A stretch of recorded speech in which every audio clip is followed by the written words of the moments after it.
Bertemu kembali di dalam modul kedua, reka bentuk kursus Micro Credentials UPM.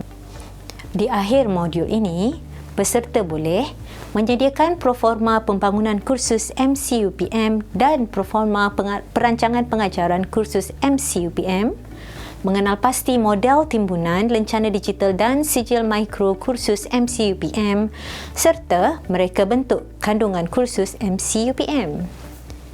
5 topik telah disediakan, iaitu yang pertama, asas reka bentuk kursus Micro Credentials UPM. Topik kedua ialah proforma pembangunan kursus dan proforma perancangan pengajaran. Di topik ketiga, hasil pembelajaran. Topik keempat menjurus kepada penganugerahan dan model timbunan lencana digital, manakala topik kelima mengenai reka bentuk kandungan kursus MCUPM. Mari kita imbas kembali kandungan modul 1 berkenaan prinsip Micro Credentials UPM dan aliran proses pembangunan kursus MCUPM. Micro Credentials atau pentauliahan mikro ialah satu konsep pentauliahan atau penganugerahan kelayakan yang mampu mengiktiraf pembelajaran, iaitu pengetahuan, kemahiran atau kecakapan baharu yang diperolehi oleh pelajar. Diharapkan peserta telah merujuk garis panduan Micro Credentials UPM. Ini adalah carta alir pembangunan kursus Micro Credentials yang bermula dengan perancangan, kemudiannya reka bentuk iaitu di dalam modul ini. Ketiga adalah fasa pembangunan. Fasa keempat adalah semakan kualiti yang melibatkan semakan oleh kelulusan jawatankuasa teknikal MCUPM serta kelulusan jawatankuasa jaminan kualiti MCUPM. Sekiranya kursus telah mencapai tahap kualiti yang ditentukan, kursus boleh mula penawaran dan seterusnya pemantauan dan pelaporan bagi pengendalian kursus. Kita mulakan dengan topik pertama, asas reka bentuk kursus Micro Credentials UPM. Modul-modul di dalam Micro Credentials UPM dibangunkan bagi menawarkan hasil dan kompetensi tertentu untuk dipelajari serta dikuasai oleh pelajar. Penguasaan kompetensi harus diasaskan pada pencapaian hasil pembelajaran atau kompetensi termasuk penglibatan dalam aktiviti pembelajaran dan penaksiran dan bukan semata-mata rekod kehadiran pelajar atau peserta. Penguasaan kompetensi juga harus dapat didemonstrasikan oleh pelajar atau peserta bagi tujuan penaksiran agar pelajar yang layak dapat dianugerahkan lencana digital, sijil mikro, sijil makro dan selanjutnya dipertimbangkan bagi kelayakan-kelayakan yang lain. Topik kedua menjurus kepada proforma pembangunan kursus dan proforma perancangan pengajaran.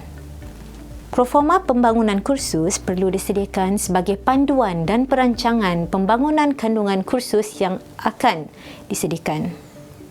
Maklumat yang terdapat di dalam proforma pembangunan kursus adalah tajuk sijil makro, tajuk sijil mikro, hasil pembelajaran sijil mikro, tajuk modul, topik utama, ini adalah bagi MC akademik sahaja, lencana digital bagi setiap modul, tahap sijil mikro, tahap modul, kriteria penganugerahan sijil makro dan sijil mikro, serta model timbunan lencana digital dan sijil.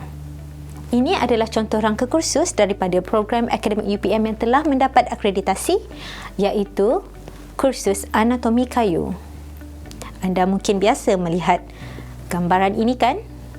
Mari kita lihat bagaimana cara membangunkan proforma pembangunan Micro Credentials bagi kursus program akademik yang telah mendapat akreditasi.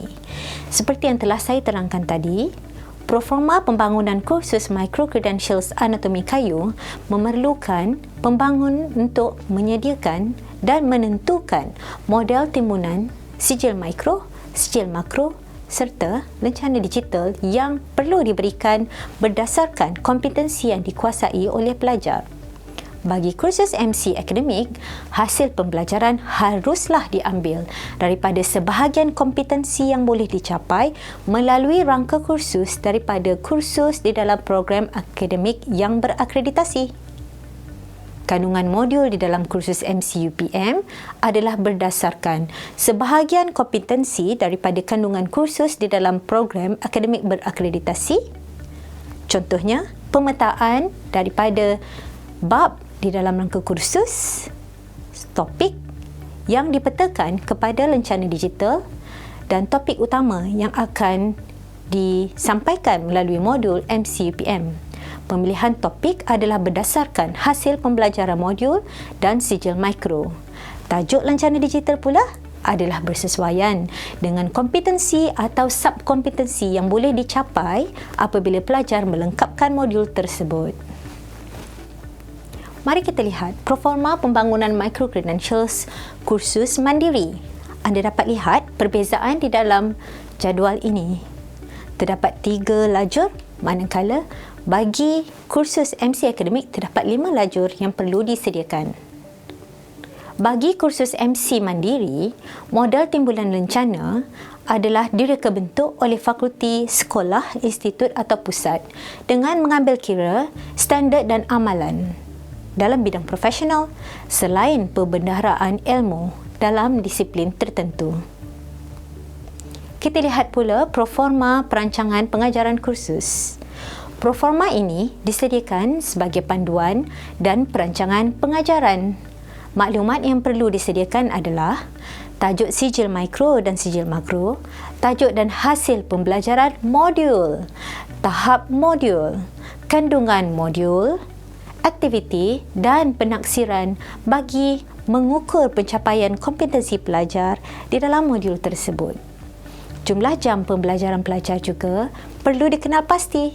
Selain itu, kriteria pengadugerahan lencana digital dan sijil juga perlu dinyatakan. Selain itu, model timbunan lencana digital dan sijil juga perlu dipaparkan di dalam borang ini. Ini adalah jadual yang ada di dalam borang pembangunan perancangan pengajaran modul micro-credentials. Isi kandungan modul-modul mesti setara dengan isi kandungan kursus daripada program akademik yang ditawarkan secara konvensional. Tuan-tuan dan puan-puan sekalian, bagi pembangunan proforma pembangunan micro-credentials kursus program akademik yang telah mendapat akreditasi, fakulti, sekolah atau institut boleh mengubah suai aktiviti penyampaian dan kaedah penaksiran bagi modul-modul yang ditawarkan selagi ianya sejajar dengan hasil pembelajaran mikro yang ditawarkan dan tidak bercanggah dengan standard dan amalan terbaik dalam bidang masing-masing. Bagi pembangunan proforma kursus micro-credentials mandiri pula, perancangan pengajarannya adalah merangkumi hasil pembelajaran atau kompetensi mikro sama ada daripada mana-mana kursus program akademik yang telah mendapat akreditasi atau yang diperlukan di dalam disiplin atau profession tertentu. Para peserta sekalian, kita mulakan dengan topik 3 iaitu hasil pembelajaran.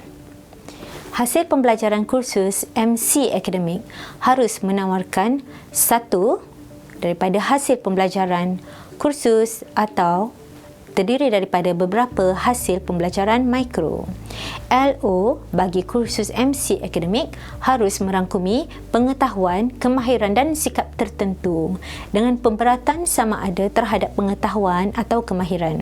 LO boleh terdiri daripada satu topik atau gabungan beberapa topik dan satu LO boleh terdiri daripada beberapa LO mikro yang ditawarkan melalui beberapa modul tertentu. Penguasaan pelajar terhadap suatu LO dinilai melalui penyempurnaan aktiviti pembelajaran serta penaksiran yang ditetapkan dan menepati standard dan amalan terbaik dalam bidang sebagaimana yang digariskan oleh MQA atau badan profesional masing-masing. Hasil pembelajaran kursus MC Mandiri pula boleh terdiri daripada kursus daripada program akademik yang telah mendapat akreditasi atau mana-mana kursus yang berkaitan dengan disiplin atau profesion tertentu yang relevan dengan kepakaran yang dimiliki oleh fakulti, sekolah, institut atau pusat. Penawaran modul micro-credentials pula perlu diasaskan pada permintaan dan keperluan industri dan difokuskan kepada sekurang-kurangnya satu daripada 4 kumpulan sasaran, iaitu akademik, industri, komuniti dan masyarakat awam. Modul di dalam micro-credentials UPM pula mesti menawarkan satu kompetensi yang terdiri daripada beberapa subkompetensi. Bagi modul micro-credentials khusus di dalam program akademik yang telah mendapat akreditasi, kompetensi yang ditawarkan boleh terdiri daripada satu topik atau gabungan beberapa topik. Satu kompetensi pula boleh terdiri daripada beberapa subkompetensi yang ditawarkan dalam beberapa modul tertentu. Penguasaan pelajar atau peserta terhadap sesuatu kompetensi perlu boleh dinilai melalui penyempurnaan aktiviti pembelajaran serta penaksiran. Topik 4 menjurus kepada penganugerahan dan model timbunan lencana digital. Lencana digital dianugerahkan bagi setiap hasil kemahiran atau kita kenali dengan nama outcome serta kompetensi yang boleh ditunjukkan oleh para peserta. Model timbunan lencana digital boleh direka bentuk berdasarkan dua pendekatan, iaitu menggabungkan modul-modul pada tahap yang sama atau menggabungkan modul-modul pada tahap-tahap yang berbeza.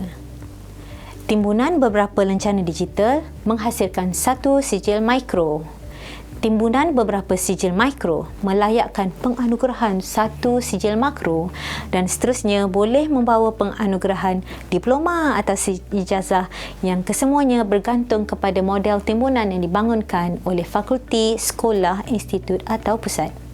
Reka bentuk model timbunan lencana digital patut mengambil kira dasar pindah kredit UPM dan dasar pindah kredit MOOC bagi membolehkan pelajar atau peserta meneruskan laluan pengajian secara berterusan, lifelong learning pathway, sama ada mengikuti program akademik di UPM atau permohonan ke program akademik di institusi pengajian tinggi lain. Model timbunan lencana digital, sijil mikro dan sijil makro di dalam kursus MC akademik mesti didasarkan kepada komponen kurikulum yang mengandungi kursus-kursus wajib universiti, kursus-kursus teras program dan kursus-kursus elektif atau minor pengkhususan yang sama dengan program akademik yang telah mendapat akreditasi. Ianya juga mestilah memenuhi jumlah jam pembelajaran pelajar, jumlah kredit kursus dan jumlah kredit bergraduat yang sama dengan program akademik yang telah mendapat akreditasi. Dan setara dari hasil pembelajaran termasuk isi kandungan dan topik kursus dengan isi kandungan khusus daripada program akademik yang ditawarkan secara konvensional. Para peserta sekalian, model timbunan lencana digital bagi kursus MC Mandiri pula perlu direka bentuk dan dibangunkan bagi memenuhi keperluan dan kepentingan 4 kumpulan sasaran, iaitu akademik, komuniti khusus, industri dan masyarakat awam. Model timbunan lencana digital boleh direka bentuk berdasarkan dua pendekatan berikut, iaitu sama ada menggabungkan modul-modul pada tahap-tahap yang sama bagi memperolehi satu sijil mikro dan sijil makro, atau menggabungkan modul-modul pada tahap-tahap yang berbeza sama ada asas, pertengahan atau lanjutan bagi memperolehi satu sijil makro atau satu sijil mikro. Di dalam topik 5, kita lihat reka bentuk kandungan kursus MC-UPM. Hadirin hadirat sekalian, bagi bahan aktiviti dan penaksiran kursus, bahan yang disediakan perlulah dalam bentuk digital dan direka bentuk berdasarkan hasil pembelajaran modul dan sijil. Ia juga perlu dimuat naik beserta dengan arahan pembelajaran yang jelas ke dalam platform MC-UPM, iaitu di www.putramook.upm.edu.my. Penaksiran juga perlu berupaya mengukur pencapaian pelajar di dalam hasil pembelajaran modul dan boleh dicapai secara dalam talian oleh pelajar dengan mudah dan disusun atur bagi memudahkan pencapaian hasil pembelajaran modul. Pembelajaran dan capaian pelajar kepada bahan, aktiviti dan penaksiran boleh dijejak oleh sistem bagi tujuan penganugerahan lencana digital dan sijil kepada pelajar yang layak.